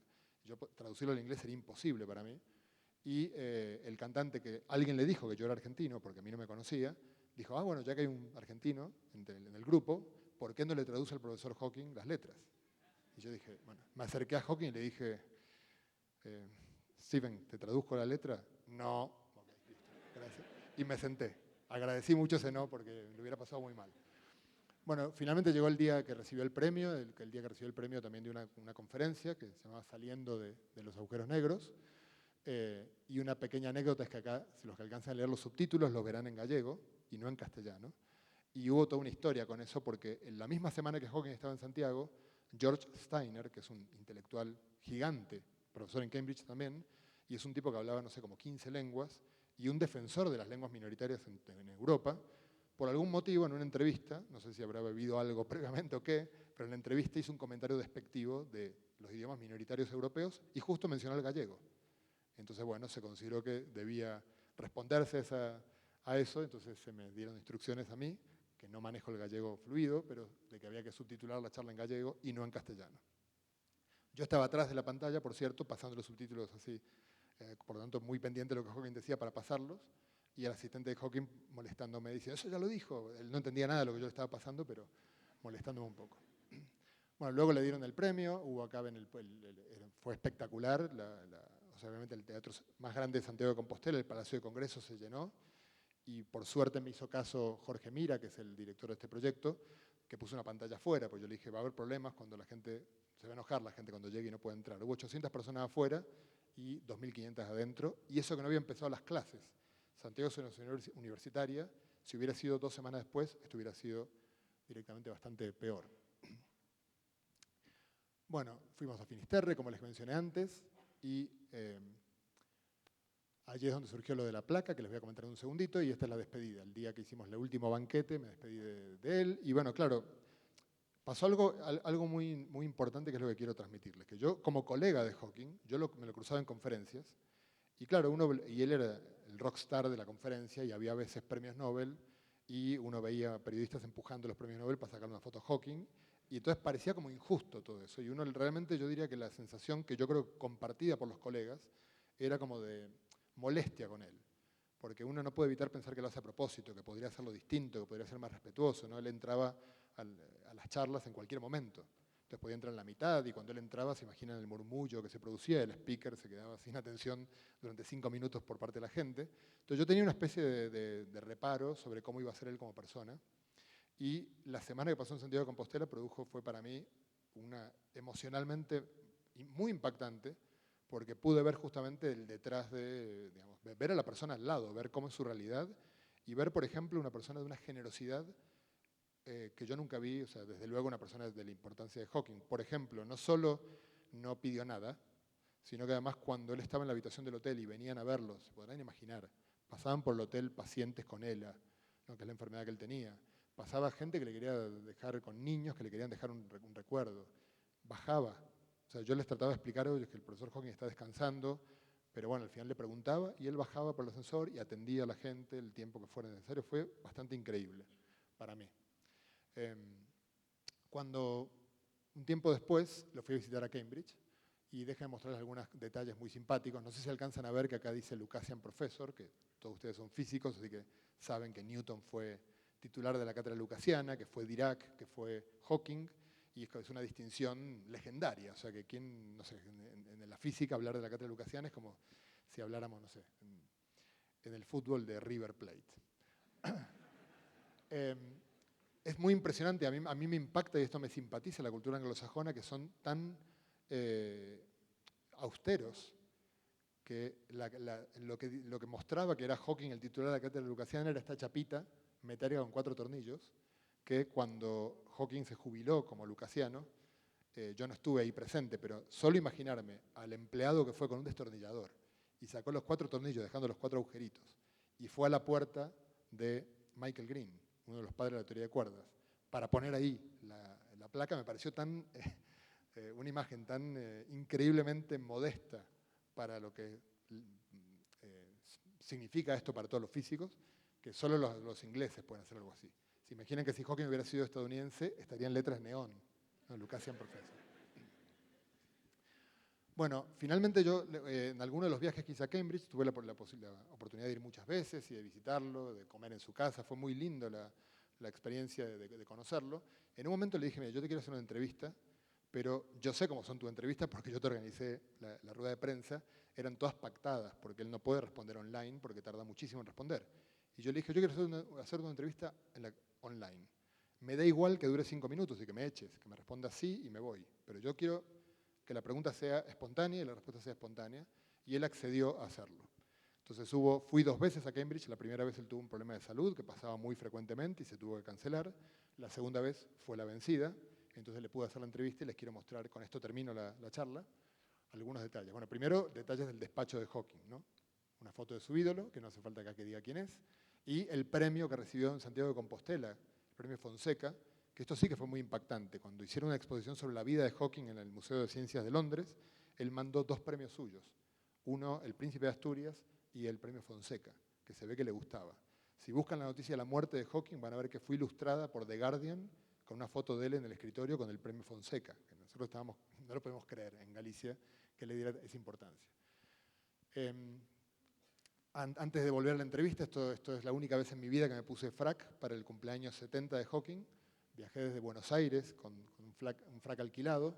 Este es Jorge Mira, que me acompañó, y el único que no vino, bueno, fue una fiesta, una cena en el Trinity College, con 250 invitados, entre ellos Daniel Craig, bueno, físicos muy relevantes y gente de la familia de Hawking y demás. El único que no vino fue Hawking, por un problema de salud, así que le pusieron una cámara y él desde su casa nos vio al resto emborracharnos y comer hasta las tantas de la madrugada. Bueno, vuelvo al día de la entrevista. Este es Jaime Travesán, el fotógrafo autor de la foto también de la carátula de la charla, y un fotógrafo peruano maravilloso que vivía en Londres en aquella época y me acompañó.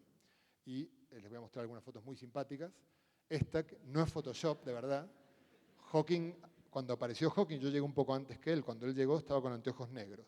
Entonces nos reímos todos y nos explicó su asistente técnico, que cambió, ya no es el mismo que el de antes, nos explicó que él cuando está muy soleado, que en Cambridge ocurre 2 días por año, ese era uno de los dos, él necesita esos anteojos porque si no, no puede ver la pantalla y no puede escribir. Entonces, él venía también con anteojos oscuros, yo saqué los míos y nos sacamos esta foto muy divertida, que es real. De hecho, luego Hawking también accedió a sacarse esta foto, que es igual que la foto de la portada de la revista Orsay, en la cual se publicó la entrevista, pero con anteojos negros. De hecho, yo le fui a llevar la foto esta unos años más tarde a su casa, esto es en su casa en Cambridge. Acá le estoy contando que le pusieron su nombre a la plaza que le mostré al principio, la placa. Todavía no le habían puesto la placa, pero se lo estoy contando una vez que nos cruzamos en Tenerife. Y creo que estamos llegando ya al final. No, quería mostrarles, cuando abrió su página de Facebook, Hawking usó la foto de Jaime Travesan, lo cual se imaginan el orgullo de Jaime y mío también. De hecho, todas las fotos que puso al principio eran fotos de las que tomó Jaime Travesan, que se ve que le encantaron. De hecho, sé que Jaime luego le mandó esta foto en grande para que la publicara. Luego, un día publicó en Facebook esta foto con su colaborador, se me fue el nombre, bueno, ahora me va a volver el nombre, un colaborador belga. Y claro, yo miré la foto y dije, ¿qué es esto que está aquí?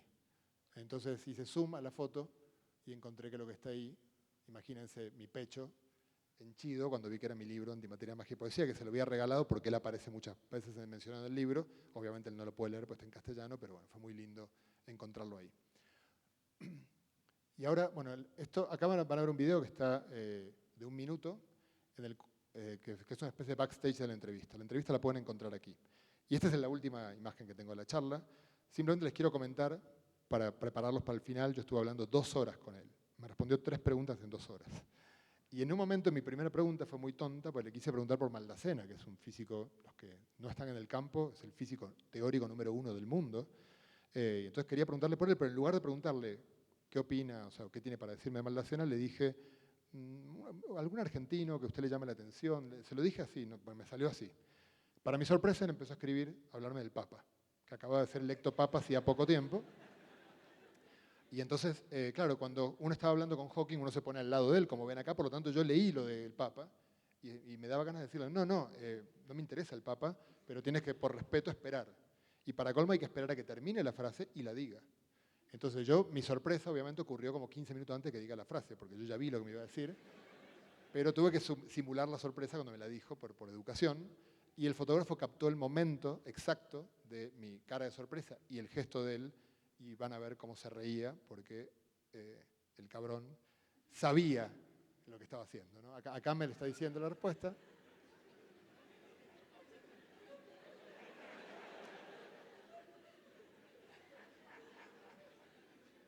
Y ahí tienen la foto. Muchas gracias.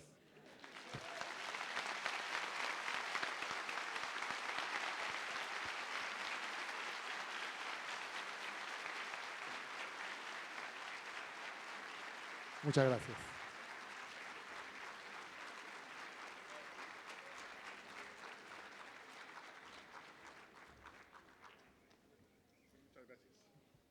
Gracias por esta. Muchas gracias por la charla tan agradable de José. Te entrega por parte de la ciudad aquí unos dulces aquí de la región de Morelia, el recuerdo del Congreso. Y bueno, pues no sé si puede haber preguntas, comentarios aquí de la audiencia para José, algo que quisieran comentar ustedes. A ver, por acá, si quieres. A ver, a lo mejor si se oye, si le... Sí, dame.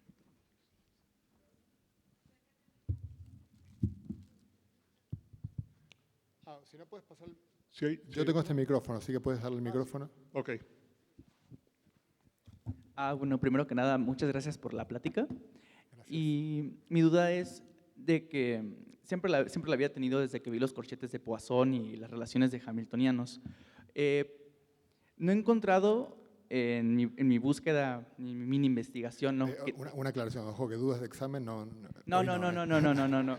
Es básicamente, no ha habido un intento de querer meter las ecuaciones de Einstein a los corchetes de Poisson y querer usar una relación directa entre los conmutadores de la mecánica cuántica y estos corchetes para poder como ver cuánticamente a la gravedad. A ver, igual convertir los corchetes de Poisson, ahí está. Convertir los corchetes de Poisson tú dices intentar aplicar la lógica de pasar el corchete de Poisson a conmutadores para cuantizar la gravedad. Así es. A ver, sí, o sea, eso se puede hacer. O sea, cuando uno toma el corchete de Poisson, estás trabajando el formalismo hamiltoniano. Existe el formalismo hamiltoniano, la relatividad general, fue muy posterior al lagrangiano. O sea, el lagrangiano básicamente nace con Einstein. O sea, no lo hizo Einstein, lo hizo 3 días antes Hilbert, pero es básicamente el formalismo de Einstein-Hilbert. El formalismo hamiltoniano de relatividad general es de la década del 70. ¿Hola? Sí. Es de la década del 70 y es obra de un físico muy famoso llamado Tullio Regge con un físico chileno, Claudio Teitelbaum. Entonces sí, se hace eso. Uno lo que puede hacer es bastante más complicado, digamos, porque uno toma la métrica como coordenada y la derivada respecto a la derivada temporal de la métrica en el hamiltoniano como el momento, y luego sí, efectivamente tomas el corchete de Poisson, lo promueves a conmutador, etcétera, etcétera.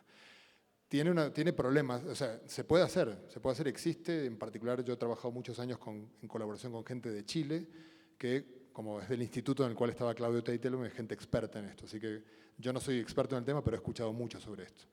Es un sistema con vínculos el que aparece, por lo tanto, bueno, lo cual tampoco es tan terrible, ¿no? Porque sabemos tratar, gracias a Dirac, sistemas con vínculos, pero bueno, no es un sistema sencillo de utilizar y desde luego los problemas que aparecen en el conflicto entre cuántica y gravedad siguen apareciendo acá también. O sea, uno puede, no estoy muy seguro si uno puede recrear el problema de la información con el formalismo hamiltoniano, probablemente sí, yo no conozco el resultado, pero ahí donde uno aplica el formalismo hamiltoniano y el lagrangiano, uno llega a la misma conclusión, básicamente.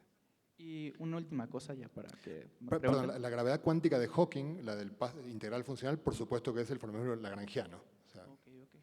La última pregunta es de que yo había leído en un artículo referente a que tenían problemas con los grados de libertad del universo, o sea, que tenía como restricciones, que tenía que seguir la relatividad especial, la mecánica cuántica, y que habían otros 2 grados de libertad que quedaban libres, ¿no? Y que no sabían interpretar cuáles de esos eran. No sé si usted sepa pues algo no al sé, respecto, ¿no? no sé de qué me está hablando, así que no te puedo. No, No sí, te yo puedo decir tampoco lo nada. entendí, ¿no? Simplemente decía como, ¿cuáles son las restricciones que tiene nuestro universo, ¿no? Y a partir de ella, como querer darle un enfoque como de mecánica clásica a querer estudiar las relaciones entre cuántica y gravedad, pero lo ven como si fueran restricciones en un sistema, ¿no? Sin saber exactamente qué me estás diciendo, no te puedo decir nada. O sea, yo no conozco, no hay nada que me suene a lo que me estás diciendo, pero después si lo buscas y me lo envías.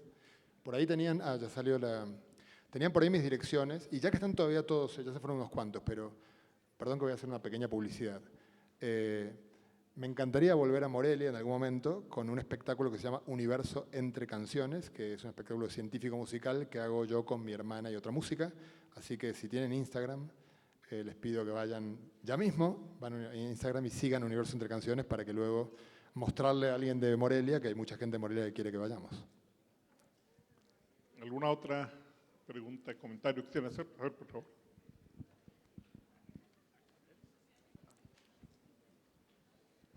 Buenas noches. Yo tenía una duda sobre la ecuación que puso de la entropía. En mecánica estadística y en termodinámica, generalmente lo que se hace es definir la entropía como una cantidad aditiva.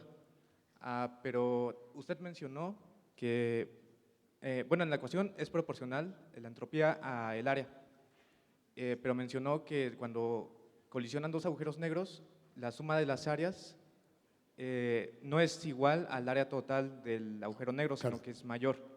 No, el área final es mayor o igual que la suma de las áreas. Sí, eso. Es decir, que la entropía aumenta. Por eso esa fue una de las pistas de que no estaba mal la identificación de área-entropía. ¿Sí? Porque la entropía también siempre crece, entonces en una colisión de agujeros negros, que no es un sistema cerrado, porque en la fusión se emiten ondas gravitacionales, en la entropía de los agujeros negros, del agujero negro resultante, es mayor que la suma de los intervinientes. Entonces sí es consistente con mecánica estadística y todo eso. Sí, sí, claro. Porque claro. no es cerrado. Claro. La forma en la cual igual identificó Hawking que la entropía fue una de estas leyes de la mecánica que mencioné que él hizo con Bardeen y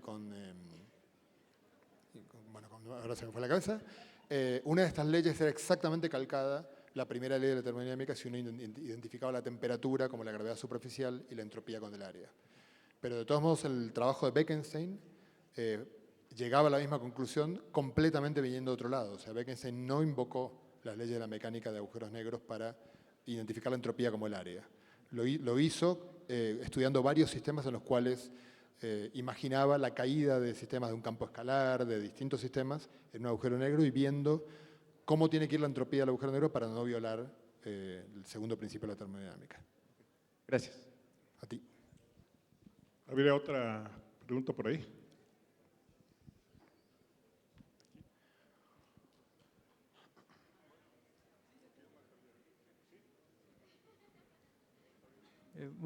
Buenas noches, muchas gracias por su plática. Yo tenía una pregunta. Bueno, yo conozco que cuando Stephen Hawking estaba formulando su teoría de integral de camino a partir del Big Bang, porque en el inicio el universo era cuántico, entonces él planteó una integral de camino para todo el universo. Y entonces, más o menos por esa época, se le hizo una entrevista muy, bueno, que quedó a la historia por el chiste que contó Stephen Hawking, en donde el entrevistador le preguntó si había un universo en el cual el entrevistador era más inteligente que Hawking, y Hawking respondió sí, y también hay un universo en donde usted es gracioso. ¿Universo en qué, perdón? También hay un universo en donde usted es gracioso. Okay. Y entonces, yo siempre, como que se me quedó la pregunta de cómo sale a la luz el concepto de realidades paralelas en esta formulación, porque yo no la he escuchado en ningún otro lado y tampoco sé si Stephen Hawking promovía la existencia de realidades paralelas. A ver, yo creo que cuando uno habla de multiversos o de multiplicidad de universos en los cuales pueden estar ocurriendo cosas diferentes, hay muchas cosas que tienen ese mismo nombre. Entonces, la integral de caminos, yo no diría que en la integral de caminos hay universos paralelos. O sea, uno sabe que la integral de caminos te dice que de alguna manera la función de onda sabe de todas las posibilidades de todos los posibles caminos que van en un punto y otro, y el principio de mínima acción hace que pese más el camino clásico, y con eso tú calculas y salen cosas correctas, pero no creo que nadie interprete eso como diciendo un electrón que haga un experimento, un electrón va de A a B, y el electrón fue por todos lados, realmente o sea, alguien puede si quiere interpretarlo así, pero en realidad lo correcto, lo que realmente ocurre es que la amplitud de probabilidad de que el electrón estando en A pase a estar en B es la suma de todos los caminos posibles, pero de ahí interpretar a que ha hecho todos esos caminos en distintos universos, yo no lo haría. Luego está la idea de varios mundos, esta idea de Everett, de que la correcta interpretación de la cuántica es que cada vez que uno mide, el universo se divide en todas sus posibilidades, y Everett sí que te diría que los universos, cuando uno mide una propiedad que puede valer espina arriba o espina abajo, y uno mide espina arriba, Everett te diría, hay otro universo en el cual está la persona que midió espina abajo. Y los dos universos coexisten y no se relacionan el uno con el otro. Yo creo que Hawking nunca, que yo recuerde, nunca lo vi como muy entusiasta de la interpretación de muchos mundos. Ahora hay una tercera posibilidad que es más cercana a la cosmología, que es la idea de que cuando uno tiene inflación, la inflación cosmológica hace que un sector muy pequeño del universo se expanda y hoy sea el universo completo que observamos. Sin embargo, los datos observacionales actuales nos dicen que el universo es plano, en 3 dimensiones, por supuesto, terraplanistas, acá no va a haber ninguno, y eso quiere decir que es infinito. Por lo tanto, presumiblemente hay otras burbujas, otros fragmentos del universo que provienen de otras regiones pequeñitas que fueron también infladas en su momento, quizás igual que nosotros, quizás no. Quizás alguna región que tenía, no sé si conoces el mecanismo de inflación, pero tiene que ver con un campo escalar, que es el que produce inflación. Ese campo escalar puede valer una cantidad en una región e inflarla, y no valer en otra y no inflarla. Entonces uno podría tener una multiplicidad de universos conviviendo en un multiverso. Yo creo que Hawking probablemente sí simpatizaría con esa idea, sobre todo porque, aunque parezca muy loca y muy especulativa, es la respuesta más natural a la inflación. O sea, cuando uno ve el mecanismo de inflación, uno dice lo raro, lo difícil de explicar, sería un universo solo. Digamos, el mecanismo de inflación te sugiere que hay una multiplicidad de universos, lo cual, por cierto, tiene otra ventaja, que es una ventaja para explicar algunas cosas que no es muy satisfactoria para la ciencia tradicional, que es la idea del principio antrópico. O sea, la idea de decir, por ejemplo, no sabemos por qué la constante cosmológica es tan pequeña como es. O sea, podemos medirla, da un número, podemos calcularla, da 10 a la 120 por ese número. O sea, que es la peor catástrofe de cálculo de la historia de la física. Entonces uno podría decir, está mal, pero cuando uno calcula la constante cosmológica, que es la energía del vacío, lo hace usando la teoría cuántica de campos, usando las mismas reglas con las cuales muchos otros cálculos dan bien. Por lo tanto, es muy sorprendente que no dé bien este cálculo. Entonces, una de las posibilidades es que en realidad que esa no sea la forma correcta de calcular la constante cosmológica y que la constante cosmológica sea un parámetro libre de la teoría y que, por lo tanto, dos cosas. O vale lo que vale porque sí, como la constante de Newton, vale lo que vale, ¿por qué vale lo que vale? ¿Qué sé yo? Es lo que vale. O porque hay todas las posibilidades y nuestro universo es justo la que tiene este valor que es compatible con la vida y con que me lo pregunte. Puede parecer muy loco esto, pero muestra un paralelo que no va a ser tan loco. Yo sé, por ejemplo, que hay muchos planetas y hay planetas sin satélites, con un satélite, con 2, con 3, con 17, con cualquier número de satélites, a cualquier tipo de distancias, a cualquier tipo de masas. Entonces, ¿por qué vivimos en un planeta que tiene un solo satélite grande a 300.000 kilómetros? Porque sí.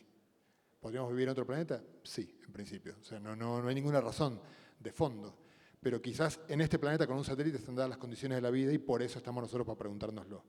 Entonces, en el caso de los planetas, acabo de mostrar que el principio antrópico funciona y está bien, es correcto. O sea, no hay una respuesta científica a la pregunta de cuántos satélites tiene un planeta.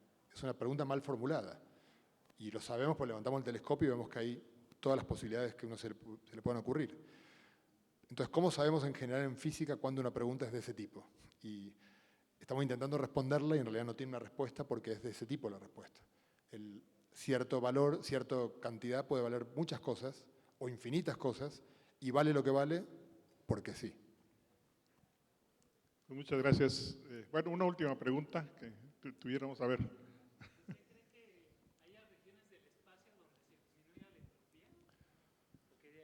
Donde se viole la segunda ley de la termodinámica, así feamente. No, bueno, a ver, no es cuestión de que yo lo crea o no lo crea, o sea, la segunda ley de la termodinámica, si alguien cree que se viola, tiene que mostrarlo. Por supuesto, puede reducirse la entropía localmente.